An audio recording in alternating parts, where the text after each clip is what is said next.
ரீசெண்டா ஒரு ஹிந்தி படம் பார்த்தேன், ராஜ் கபூர் சாருடைய படம். ரொம்ப சூப்பரா இருந்துச்சு. அதுல இருக்கிற ஒரு பாட்டு மாதிரி எனக்கு கிடைக்குமா? அந்த பாட்டு வந்து ரொம்ப அழகா இருந்துச்சு அந்த படத்துல. ஹிந்தியில ராஜ்குமார் படம்னா மேரா நாம் ஜோக்கர்னு ஒரு படம் வந்தது, அந்த படத்துல வர அந்த பாட்டு சொல்றீங்களா?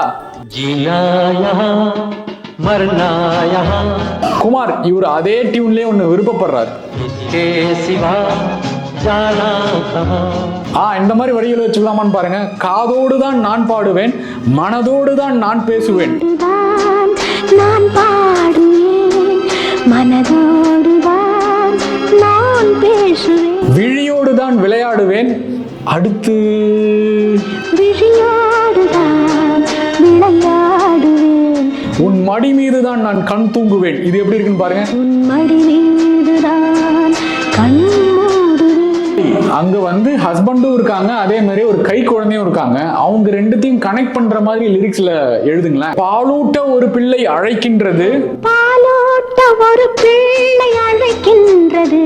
நான் பாடும் பாட்டை ஒரு பிள்ளை ரசிக்கின்றது.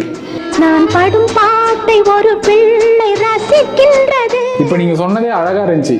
இன்னும் ஒரு 2 லைன் அப்படி பில்டப் பண்ணி சொல்லுங்களேன். எனக்காக இரு நெஞ்சம் துடிக்கின்றது, எனக்காக இரு நெஞ்சம் துடிக்கின்றது. இதில் யார் கேட்டு என் பாட்டை முடிக்கின்றது, இதில் யார் கேட்டு என் பாட்டை முடிக்கின்றது.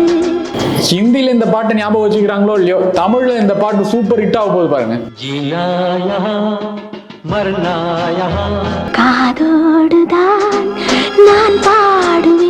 வாலி இந்த பாட்டை முதல்ல யார் தெரியுமா கேட்க போறாங்க? சர்ப்ரைஸ் ஆயிடுவீங்க. கண்ணதாசன் தான் இந்த பாட்டை முதல்ல கேட்க போறாரு. வளர்ந்தான்